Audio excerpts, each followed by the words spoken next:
I'm standing in Valley Mill Park, just off Randolph Road in eastern Silver Spring.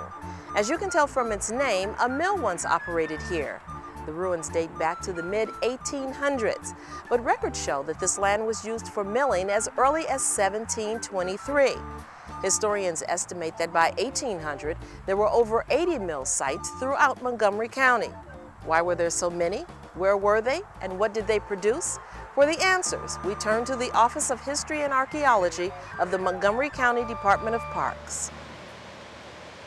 If you visited one of Montgomery County's parks, you may have passed a mill or two. That's because our park system is clustered along streams, and so were the mills. Parks archaeologist Jim Sorensen explains that this county's geography is particularly well suited to water-powered technology. Montgomery County is basically in the Piedmont, which I used to think was French, but is actually Italian, and it means foot of the mountain. So basically what's happening is that we are sort of slanted this way, sloping towards Prince George's County, which is the coastal plain. And because we're sloping down towards Prince George's County, water runs through swifter channels, bedrock is exposed, and it's a great place for water-powered technology. Just to show you, there were 32 road mill names in the county, which reflects the technology of the 18th and 19th century. This is the Hyattstown Mill, located near Little Bennett Creek.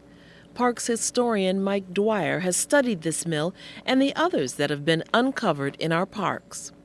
There were all sorts of mills. The basic type of mill was the grist mill that ground grain for wheat, corn, feed. There were sawmills that sawed lumber. There were fulling mills that dressed cloth from sheep's wool to make clothing.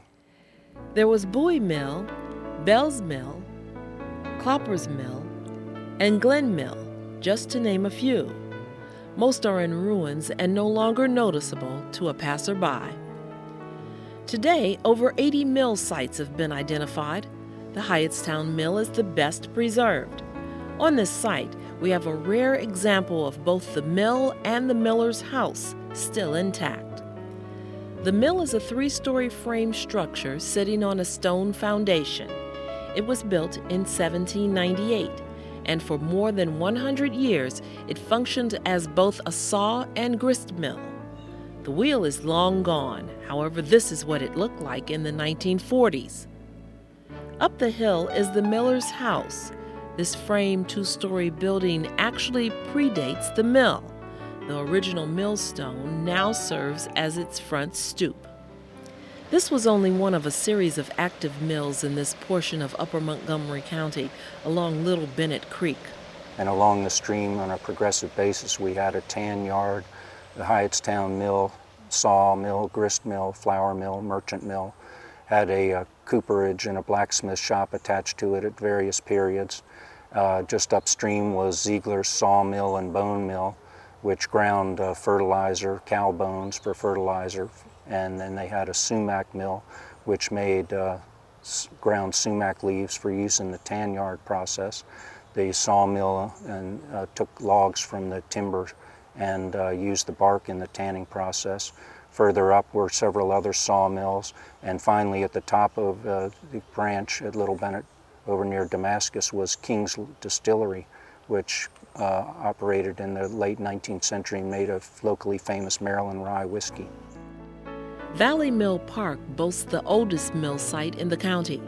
Land records dating to 1723 describe a small mill thereon. Today, this 18th century miller's house, made of brick, is the most visible remains. It's easy to see that the land was sculpted here to allow the water to flow over the wheel. This stone foundation next to this deep recess in the ground is where the mill stood. This is what it looked like in 1936. Another prominent mill site is Black Rock Mill along Seneca Creek. Here we see the remains of the mill. Made from Seneca sandstone, it dates back to 1815. This mill is located fairly close to the stream and was often flooded. The old Muncaster Mill is barely visible today. This picturesque frame structure replaced a stone mill in 1820. It was a multi-purpose mill that ground wheat and corn, sawed wood, and carded wool. Besides studying the structures that still remain, Jim and his crew excavate the sites to see what artifacts they can find. At the Hyattstown Mill, they uncovered one of the metal bands that held the millstone together, a piece of the millstone, and a gear wedge for stopping the water wheel when necessary. The thing that tells us most about the lifestyle of the miller and the mill itself is the artifacts that come from the miller's house. And we've excavated 3 or 4 of those in the county, Hyattstown Mill being one of them. And there are an interesting number of things that we can tell from that. The first thing that we really want to know when we excavate that way is actually the date of the house. And in this case, excavating at Hyattstown Mill told us that the mill was built sometime in the late 18th century, and we know this from the types of artifacts that come from the ground.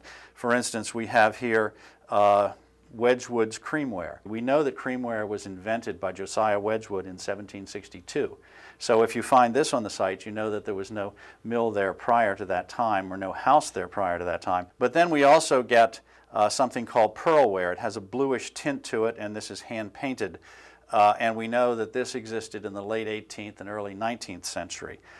So a lot of these artifacts, we have part of an interior glazed milk pan. It would have been a lead glazed milk pan. And milk pans, again, are particularly 18th century oriented. We have a number of buttons, too, that date to the 18th century.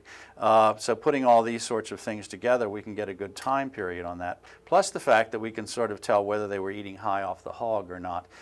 This does look like hog sorts of bones, and we can tell that they were cut and not sawn, so that they were probably produced right on the property there. They were small, in little small bits and pieces, and some of them are calcined or burned, so that they probably were used in stews and things like that. One dish sort of pottages, so it tells us about what types of things they were eating and what types of things they were eating off of. The heyday for milling in Montgomery County spanned the 19th century. By the 1920s, water power technology was replaced by other forms of energy, and the mills began closing down. Today, all that is left of this industry are the remnants that were left behind.